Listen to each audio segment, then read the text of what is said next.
Hi, everybody. Welcome back to Healing Conversations with Ingrid and Gloria. And today we're going to be talking about when is it hard for you to speak up? We've both been really reflecting on this recently and kind of curious about how it can be hard for us to speak up sometimes in groups. And then for others, speaking up in a group is easy, but speaking up one-to-one when it really matters is hard. Yes. Yeah. Yeah. Just as we've talked about before, our own personal experience of wounding really comes into the foreplay. And that can be so unconscious that we're not even aware what our system is tracking in the environment that says, don't speak up now. Yeah. You know, and I think we can be very anxiously sort of preoccupied with awareness of externals too. So we've lost self-connection. Yes. And Definitely. And you know, all of our focus is on, you know, and again, like you say, without being fully conscious of what it is that we are experiencing, focused on, you know, everybody else and the environment, you know, anxiously tracking micro expressions on the other person's face, you know, signals that they're giving, body posture, yes, that it either is or isn't safe for us to speak. And all of this is happening at a level that we're not conscious of. Yeah. And so, you know, it's outside awareness, and it's very difficult for us to have choice because we, you know, we're running on kind of a autopilot that, as Definitely. you said, you know, it comes from our past wounding and the way that that's created a kind of expectational field for what is happening in the present. Yeah, it can even be the tone of the group. You know, if they're more boisterous, if they're really factual, if they're really distractible. I mean, it's just like for each one of us, it could be something different. It's like, well, this is a flaky conversation. How do I fit in here?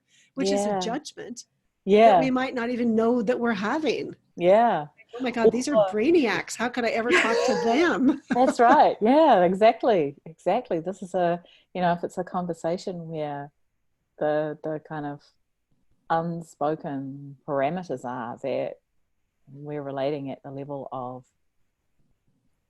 ideas, you know, how's that been for us? Or conversely, you know, and I'm thinking about, you know, when I first started going to a kind of personal development group that this is sort of 10 plus years ago now, 12.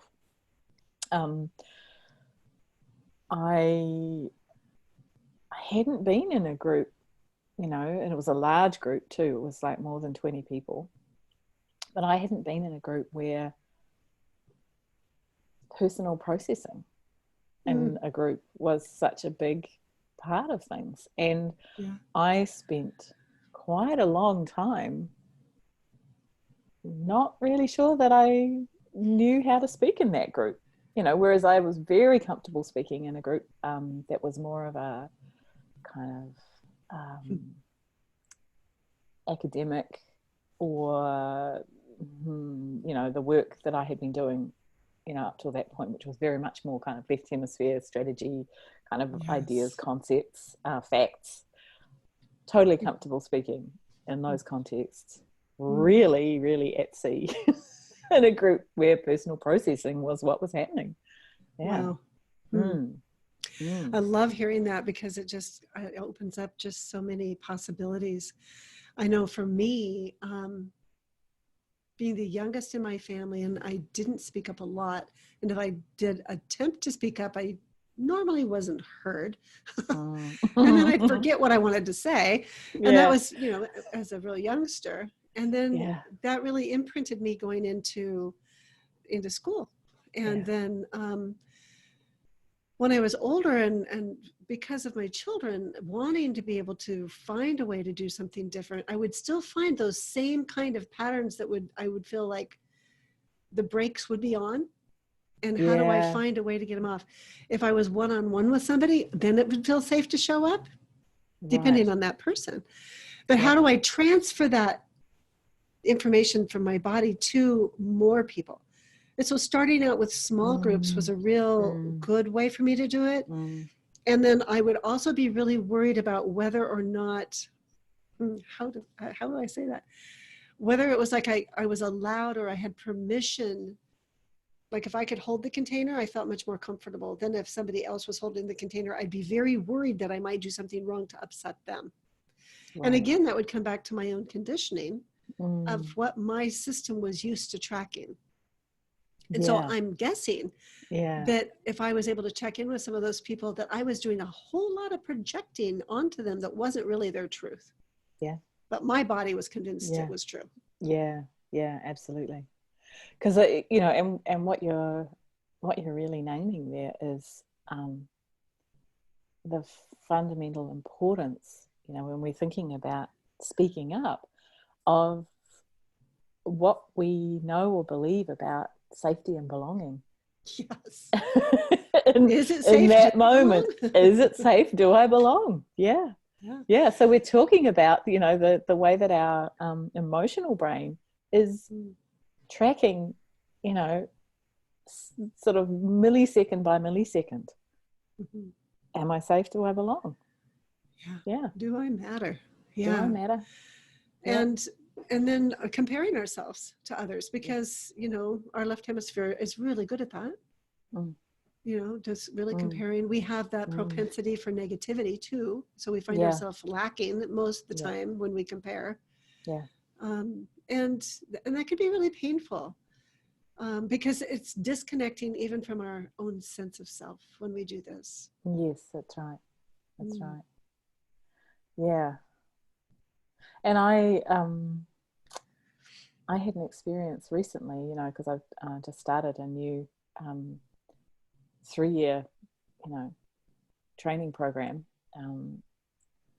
of being, for the first time in a long time, in a more academic training environment, so more seminar style learning, not so much the group process that I've been used to holding and have been experiencing myself over the past, mumble 15 plus years, a long time, right? So what struck me as I sat in group, was how easily I could get tipped into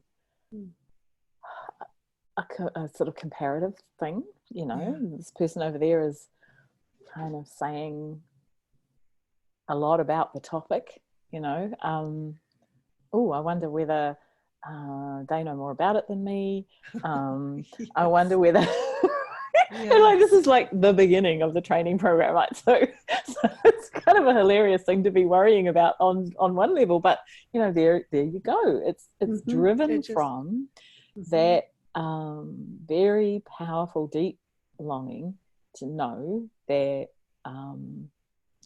that I matter, that I belong here, that I'm safe here, and there it is showing up, and then noticing, the way that could turn into a sort of a competitive flare of energy of kind of wanting to speak and be heard myself, so that that peace would settle within me. Yeah, fascinating. It was a fascinating experience, because I just hadn't been in that kind of context for such a long time that I was experiencing it very differently, probably from how I would have done in the past. Yeah. That's kind of fun to notice what's different from our previous years to where we find ourselves now. I know for me in group work, noticing, because I tend to err on the side of pausing instead of jumping right in. Though when given the opportunity in a group setting and you're going to learn something, if they want to volunteer, I'm going to raise my hand right away, because I know for myself, my system's going to calm down when I can actually engage. Right. But if I sit back, I know I'm going to compare myself, and then I'm going to become a wallflower, and I'm going to be like, no way. And so to just allow myself to step out to experience so I can calm down, and then I can actually see more of what's happening. Yeah. And so there's between the gas pedal and the brake, finding my own rhythm to allow, and I tend to track. I also notice I tend to track wanting there to be a sense of equanimity for everybody, for everyone to matter. So I don't want to be always raising my hand first. Yeah. And I want to be, And that really raises the importance of the container that's being created by whoever is holding the group. Yeah. So are they creating a container where there is equality of opportunity, at least for everybody to speak?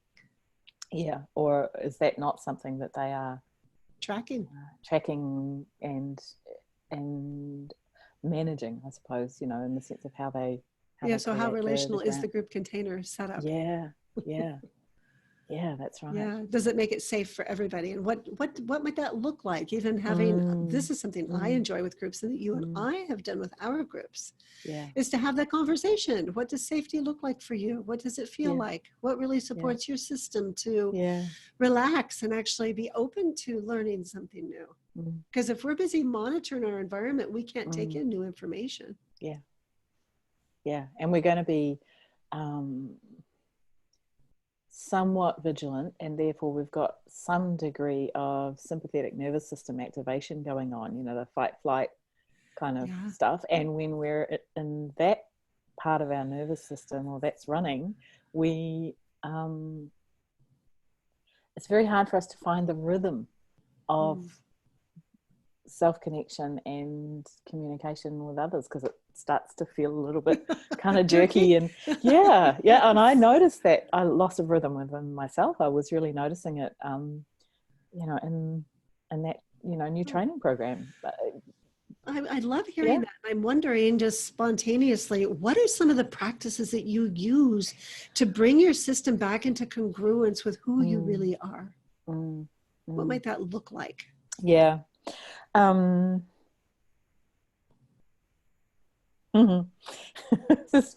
was thinking about our last conversation, but I was thinking that actually one of the things that really supported me was,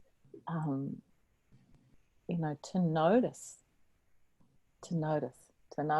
the within my body, and the sort of almost like the sort of anxious leaning forward kind of sensation that I had with that. Which was flipping a little bit between leaning forward and leaning back, because like you were saying, the gas and the brakes. The gas and the brakes. Yeah, that's right. And so noticing that and being kind of curious,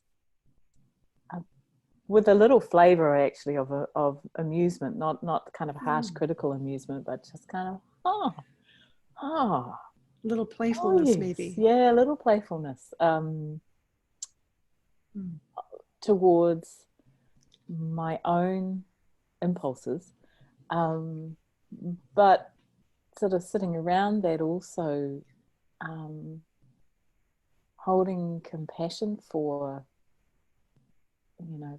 myself in that situation and for everybody else. Sort of recognizing the universality of the dynamics that we're talking about, and how all of us are in them in absolutely those moments. What a practice that's really supported me. I loved hearing that too. Just even being able to identify. One of the things I was hearing you say, it sounded as if there was like a curiosity and an interest that invited a little playfulness with self. That was curious about you, but then it expanded out to the whole environment. It really feels inspiring to me. Yeah. Took me a little while to get there. Yeah. Well, Just as we say, really transparent about this. yeah, it's a practice that we It is a develop practice. over time. It is a practice. Yeah, it is a Yeah. practice. For me, when I notice, I notice I go into shallow breathing and my heart might be like really going rapidly.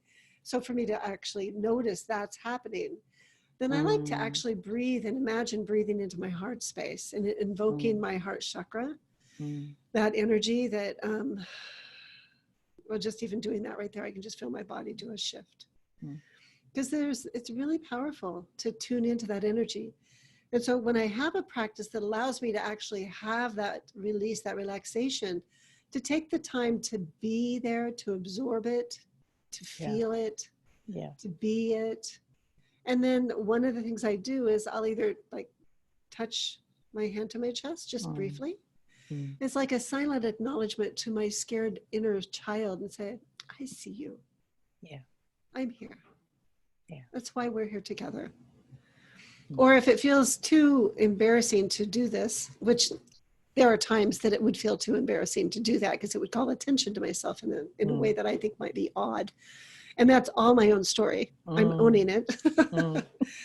Then what I've also done is I've actually do with this hand, I put my two smaller fingers down towards my thumb and put my thumb and my other two fingers together. And I hold them as I feel this way of being at peace within myself. And so when I've been in situations, even one-on-one, especially talking with professionals as an advocate for a child, and it really matters to me that I'm really present, then I will unobtrusively hold my hand like this beside myself in order to invoke my essential self, my highest and best self that really knows my sacred values, to stay present and to have a conversation and empathize with this professional in order to get to the meat of what's really important. And that has really been so supportive at laying down pathways of trusting myself when it really matters. And so they're tangible things, but that skin to skin contact and having conscious awareness of it can really empower our authentic voice. And again, as you said, it's a practice repeatedly, consistently, that lays that pathway down for new possibilities.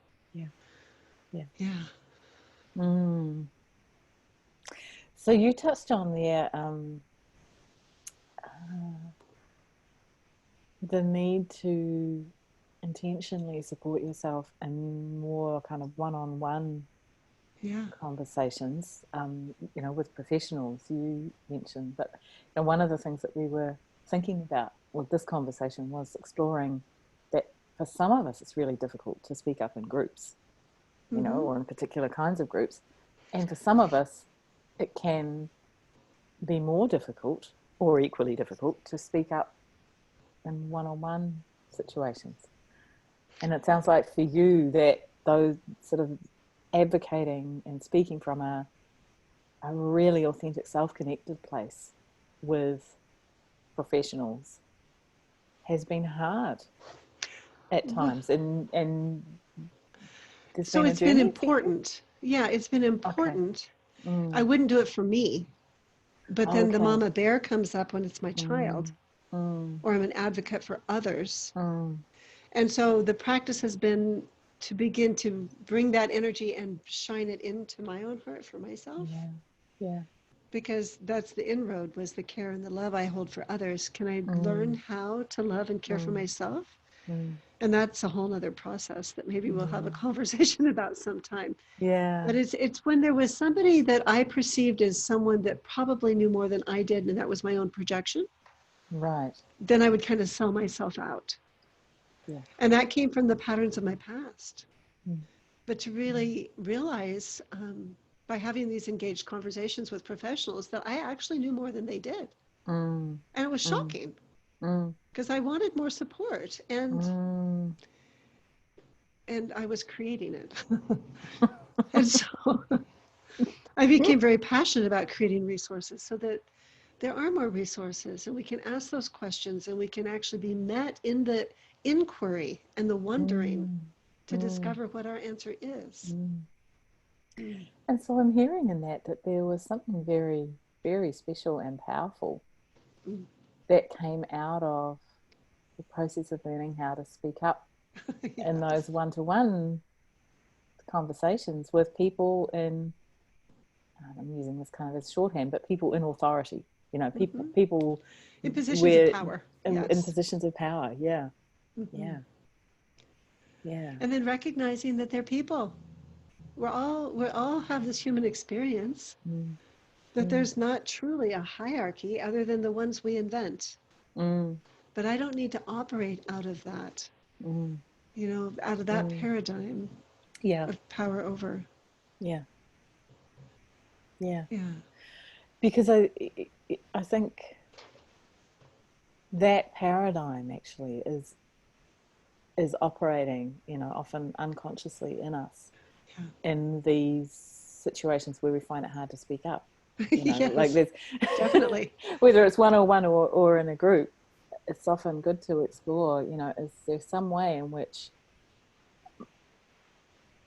at least part of what makes it difficult for me to speak here is a perceived, power Power over differential. a power differential. Yeah. Yes. Yeah. And I'm less than and you're more than. Yeah, that's how right. am I holding this perception within myself? That's right. Yeah. Because that kind of cultural model of power is woven into so many different contexts in our lives, and yes, unconsciously. And it's truly a life's work to kind of unravel all of that and reconsolidate from a place of power with. Yes, power with.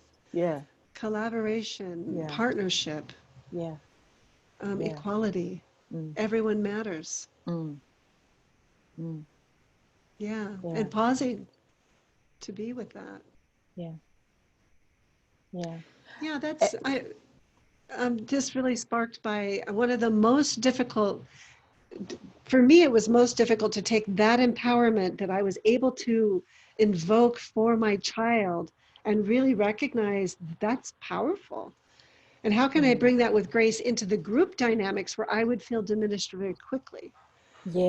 Especially if the one that I perceived as the leader was one that had a different point of view. And so, how do I have grace in that? How do I support myself to actually stay engaged and curious in the conversation rather than taking it personally? Because my younger self always believed she was wrong. And so there was a lot of inner work or being with, to unpack what are the needs under that, to support the capacity to not take it personally and stay engaged and curious in order to even be able to name what's important to this other person. And that's so when a piece. So there's the leader or the other person having a different point of view, and there's also kind of woven through that, there's when they are, or when I might think they are, which could be all mine, running that power over model, and how that can come up, and what do I do then within myself, or in terms of what I might want to express. Exactly. But while holding the whole group with care, because there's a complexity in it, whether it's a family group, whether it's a work environment, whether it's a gathering of professionals, the setting of the container and all of those different dynamics, group dynamics. I mean, it's a rich conversation that we love to explore in our apprenticeship model that we have. But how do we hold all of that complexity with care? And for me, what I tend to do is do the best I can to navigate it without creating big flare-ups. And then I will go and I'll have conversations on the aside with individuals that I'm sensing that there's a need for that. In order to even be in full choice around how I'm going to move forward even, you know, Yeah. what's going to be in service of the group. Yeah. And myself. Yeah. Because How I think about it's, for you?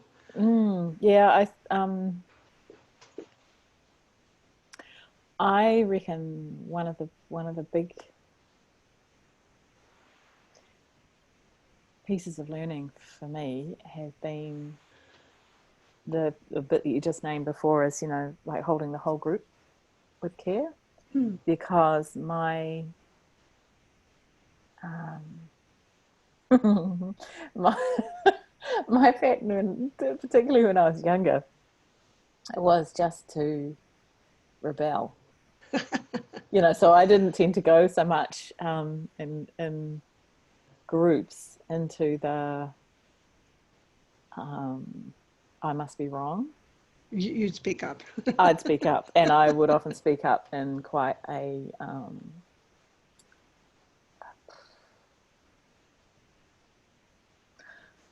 confrontational way. Not always, you know, I don't mean a kind of nasty confrontational way, but just a, you know, there it is. Quite clear. Blunt. Quite clear. Blunt. Matter of fact. Yeah, and you know, with a bit of attitude behind it, actually, too. So what I have learned about that over time is that doesn't always take care of, you know, and I don't mean taking responsibility for, but I mean being aware of and having care for the experience of everyone else.